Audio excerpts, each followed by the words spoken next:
Hey everyone, I'm Shannon Shea and this is the Kimono Minute.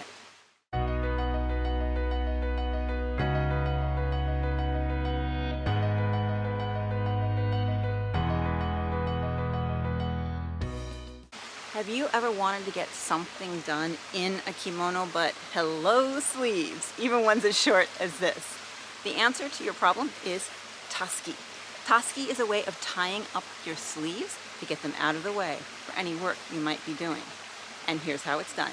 Take any koshihimo.